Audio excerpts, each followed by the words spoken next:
Hello दोस्तों, नमस्कार। आप सभी का अपने यूट्यूब चैनल में फ्रेश 20 पर हार्दिक स्वागत है। मैं राजवीर सिंह। आशा करता हूँ आप सब लोग बहुत अच्छे होंगे और पढ़ाई भी आप सब लोगों की बहुत ही बिंदास तरीके से चल रही होगी। तो आओ प्यारे बच्चों, मिलकर बनाएं इतिहास।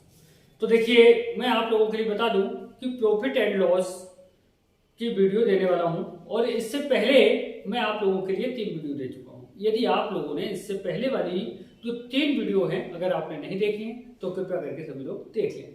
तो मेरे प्यारे बच्चों, आप लोगों से बस यही अनुरोध करना चाहेंगे कि वीडियो के लिए जितना ज़्यादा से ज़्यादा लाइक कमेंट शेयर कर सकते हैं ज़्यादा से ज़्यादा करें। और हाँ, जो भाई पहली बार वीडियो से जुड़ रहे हैं उन सभी लोगों से अनुरोध है कि वीडियो के लिए यानी कि चैनल के लिए सब्सक्राइब करें और सब्सक्राइब करने के बाद बेल आइकन के लिए प्रेस करें ताकि वीडियो का नोटिफिकेशन सबसे पहले आपके पास तक पहुंचता रहे। तो प्यारे बच्चों, बन के दिखाइए कुछ ऐसा जो सभी बनना चाहें आपके जैसा। तो प्यारे बच्चों, ज्यादा टाइम बर्बाद ना करते हुए बात करेंगे अपने टॉपिक की। टॉपिक हमारा रहने वाला है आज का प्रॉफिट एंड लॉस। जैसे कि बात करें क्वेश्चनों की तो बहुत ही प्यारे क्वेश्चन रहने वाले हैं और बहुत ही कम समय में आप लोगों के लिए क्वेश्चन कराने वाले हैं। ज्यादा बड़ी वीडियो नहीं, एक शॉर्ट ही वीडियो रहेगी। इससे आपके लिए काफी बेनिफिट होने वाला है और एग्जाम की दृष्टि से ये क्वेश्चन लिए गए हैं। यानी कि आप उत्तर प्रदेश पुलिस या उत्तर प्रदेश एसआई यानी यूपीपी या यूपीएसआई के लिए तैयारी कर रहे हैं तो बहुत ही बेहतरीन क्वेश्चन रहने वाले हैं। देखिए, क्वेश्चन नंबर 4 की बात करेंगे तो क्वेश्चन नंबर 4 में क्या कहा गया है। इससे पहले के क्वेश्चन में इससे पहले की वीडियो दे चुका हूं, जो सबसे पहली वीडियो दी है उसमें मैंने आपके लिए बिल्कुल बेसिक एंड जीरो से समझाया है कि प्रॉफिट एंड लॉस कैसे करेंगे, प्रॉफिट एंड लॉस के क्वेश्चनों को कैसे बनाएंगे।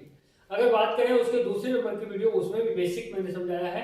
तीसरी वीडियो में मैंने बहुत छोटे से क्वेश्चन दिए हैं ताकि आपको समझ में आ जाए। आइए अब बात करें इस क्वेश्चन में क्या कहा गया है। कोई व्यक्ति एक साइकिल 1400 रुपए में खरीदता है।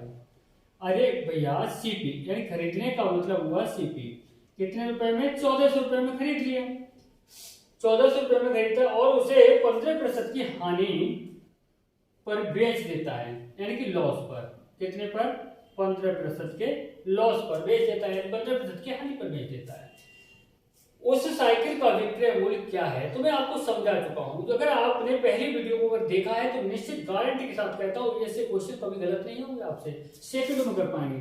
यानी कि विक्रय मूल्य पूछा, जब क्रय मूल्य दिया है, विक्रय मूल्य पूछ रहा है तो क्या करते हैं, यहाँ पर बच्चा कंफ्यूज होता है कि लाभ हानि कब ऊपर लिखे कब बटे लिखे। तो पहली वीडियो बताया मैंने, तो विक्रय मूल्य पूछा है, क्रय मूल्य दिया है तो लाभ हानि ऊपर, 15% का क्या हुआ? लॉस हुआ। तो यानी कितना? 85 में बेचा गया होगा, बटे कितना? 100। अब देखिए, 2 जीरो से 2 जीरो इनकी गुणा करेंगे, 14 पंजे कितना होता है? 70 होता है। हाथ से 7 लगता है, 14 अट्ठी 112 और 7 कितना हुआ? 119। यानी कि 1190 रुपए में जब हम साइकिल को बेचेंगे, अगर हमने 1400 रुपए में खरीदा है, 1190 में हमने बेचा है तो 15% का क्या हो रहा है? लॉस हो रहा है, यानी कि 15% की हानि हो रही है। तो आइए अब बात करेंगे नेक्स्ट क्वेश्चन। और next question number 5। Question number 5 की बात करेंगे तो बहुत ही प्यारा क्वेश्चन। इस क्वेश्चन में कहा गया है यदि क्रय मूल्य 80 रुपए है, क्रय मूल्य यानी कि क्रय मूल्य का मतलब तो आपने 80 रुपए में किसी वस्तु को खरीदा है, 80 रुपए क्रय मूल्य। ऊपर व्यय जानते हैं। जैसे मान लो कोई वस्तु आपने खरीदी और वो आप लेकर यहाँ पर किराया देकर के लाए तो 20 रुपए किराया दिया गया, तो वही ऊपर व्यय कहलाएगा। ऊपर व्यय यानी ऊपर का खर्चा, जो ऊपर का खर्चा होता है वही ऊपर व्यय कहलाता है। यानी 20 रुपए का ऊपर व्यय हुआ, 80 रुपए में खरीदा, 20 रुपए का ऊपर व्यय हुआ, यानी कि 20 रुपए का खर्चा हुआ इस पर। तो कितने में? 100 रुपए में तो खरीदा इसे, कितने में पड़ा ये? 100 रुपए में पड़ा। उसके बाद कहा जा रहा है और विक्रय मूल्य, यानी कि इसका जो विक्रय मूल्य है वो 120 रुपए है। अब देखिए, 100 रुपए में खरीदा है, 120 में बेचा है, तो यहाँ पर हुआ क्या? यहाँ पर प्रॉफिट हुआ। प्रॉफिट कितना हुआ? 20 रुपए का हुआ। प्रॉफिट कितना हुआ? 20 रुपए का हुआ। तो प्रतिशत लाभ ही तो पूछा है। 20 रुपए का जो लाभ हुआ है वो किस पर हुआ है? हमेशा याद रखना, लाभ हानि किस पर होती है? किराए पर होती है। किराया कितना है हमारा? 100 है। गुणा प्रतिशत में चेंज करने के लिए क्या करेंगे? 100 से गुणा करेंगे, 100 से 100 कट हो जाएगा। कितना हुआ आपका? 20%। तो ऐसे क्वेश्चन एग्जाम में पूछ लिए जाते हैं। यहाँ पर अगर बात करेंगे तो ऑप्शन पहला ही हमारा बिल्कुल सही जवाब होगा। पहला ऑप्शन हमारा बिल्कुल सही जवाब होगा। तो आइए अब बात करेंगे नेक्स्ट क्वेश्चन, और नेक्स्ट क्वेश्चन हमारा क्वेश्चन नंबर 6। क्वेश्चन नंबर 6 में क्या कहा गया है, किसी वस्तु के लागत मूल्य पर 20% का लाभ होता है। ये क्वेश्चन बहुत ही इंपोर्टेंट है।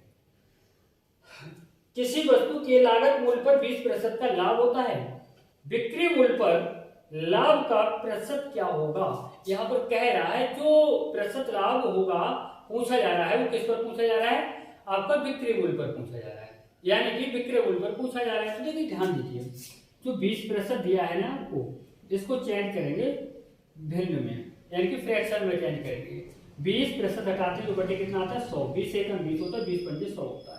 ये जो 1 है ना, ये है प्रॉफिट, और जो 5 है ना, ये है सीपी, यानी कि 5 में खरीदा है तो 1 का, और यहाँ पर 1 का क्या हो रहा है, 1 रुपए का लाभ हो रहा है। अगर 1 रुपए का लाभ लेकर के 5 रुपए में किसी वस्तु को, जैसे 5 में खरीदा है, 1 रुपए का लाभ हो रहा है, तो यहाँ पर विक्रय मूल्य क्या होता है, विक्रय मूल्य बराबर होता है क्रय मूल्य प्लस लाभ, यानी कि 5 रुपए और 1 रुपए कितना 6 रुपए। भैया कोई वस्तु 5 में खरीदी है, 1 रुपए के लाभ पर अगर हम बेच रहे हैं तो वो कितने में बेचा जा रहा है, 6 रुपए में बेचा जा रहा है। यहाँ पर पूछा क्या गया है, बिक्री मूल्य पर लाभ का प्रतिशत लाभ किस पर पूछा है, बिक्री मूल्य पर पूछा है। लाभ कितना हो रहा है, 1 रुपए का हो रहा है, किस पर पूछा है, बिक्री मूल्य पर। तो बिक्री मूल्य क्या रखेंगे, बटे में, गुणा में 100 लिखेंगे, क्योंकि प्रतिशत में बदलना है। तो 2 तिया कितना होता है, 6 होता है, 2 पंजे 10 होता है, 0, 3 से भाग देंगे, 3 एक 3, 2 बचा 20, 3 छक 18, यहाँ से 16 बचा कितना था, यहाँ से 2, यहाँ लिख देंगे। भाग किससे दिया था, 3 से, 16 से ही 2/3% का क्या होगा, लाभ होगा, यानी कि पहला ऑप्शन हमारा बिल्कुल सही जवाब है। यहाँ पर पहला ऑप्शन हमारा बिल्कुल सही जवाब है। और ये क्वेश्चन बहुत ही इंपॉर्टेंट क्वेश्चन है, और इस टाइप के क्वेश्चन एग्जाम में अधिकांश पूछे जाते हैं, और जो कि हम आसानी से नहीं कर पाते यदि आपने सही से पढ़ा नहीं है। तो आइए क्वेश्चन नंबर 7। क्वेश्चन नंबर 7 में कह रहा है, एक व्यक्ति किसी भूखंड को 3 बिचौलियों के द्वारा खरीदता है। 3 बिचौलिए जानते हो, 3 दलालों के द्वारा खरीदता है, जिनमें से प्रत्येक 20% लाभ प्राप्त करता है। जैसे 3 व्यक्ति हैं, 3 व्यक्तियों के द्वारा हमने कोई वस्तु खरीदी है, यानी भूखंड यानी कोई जमीन का टुकड़ा खरीदा है। उसमें क्या है, पहले व्यक्ति ने 20% लाभ, दूसरे ने 20, तीसरे ने 20, तीनों ने 20% का लाभ लिया है, 20% का। यदि व्यक्ति ने भूखंड को 3,45,600 रुपए में खरीदा हो, तो भूखंड का वास्तविक मूल्य क्या था, यानी कि पहले वाला मूल्य पूछा है, बाद वाला मूल्य दिया है। हमेशा याद रखिए, बाद वाला दिया जाए, पहले वाला पूछा जाए, लाभ हानि बटे लिखेंगे, ऊपर कितना लिखेंगे, 100 लिखेंगे। तो ये कितने में खरीदा, 3,45,600 रुपए में खरीदा है, गुणा। अब यहाँ पर ये सोच रहा है 20% का लाभ लिया जा रहा है, तीनों ने 20-20 का लाभ लिया है, बाद वाला मूल्य दिया है, पहले वाला पूछा है, तो 100 ऊपर लिखेंगे, बटे में लिखेंगे 120। लाभ का मतलब जोड़ के लिखा जाता है, गुणा 100 बटे 120, गुणा 100 बटे कितना 120। 1 2 3 0, 1 2 3 0 कट हो गए, 12 से काटेंगे, देखिए 12 दूनी 24, कितना बचा 10, कितना हुआ 105, 12 8 96, कितना बचा यहाँ से 12 8 96, 4 5 9 96 हुआ, 12 8 96, 2 0। देखिए 12 से काटेंगे, 12 1 12, 12 दूनी 24, 4 में 4 12 चौक 48 और 2 0। अब यहाँ देखिए 12 दूनी 24, कितना आया 200।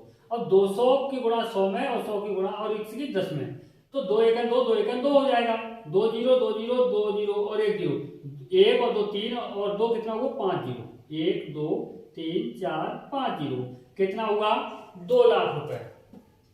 इसका वास्तविक मूल्य क्या था, 2 लाख रुपए था, लेकिन 3,45,600 में क्यों पड़ा, क्योंकि 3 लोगों ने हमसे 20% का लाभ लिया। तो यहाँ पर हमारा जो उत्तर होगा वो हो जाएगा ऑप्शन चौथा, यानी कि चौथा ऑप्शन बिल्कुल सही जवाब होगा। और इस टाइप का क्वेश्चन हमसे पूछा जाता है एग्जाम में। आइए अब बात करेंगे नेक्स्ट क्वेश्चन, और नेक्स्ट क्वेश्चन होगा क्वेश्चन नंबर 8।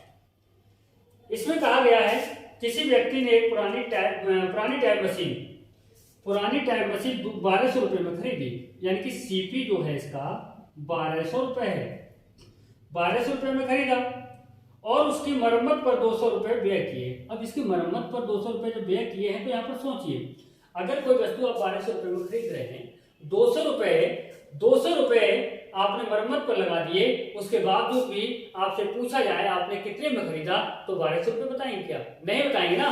तो आप कितना बताएंगे? आप जोड़ करके बताएंगे उस पर खर्चा कितना हुआ।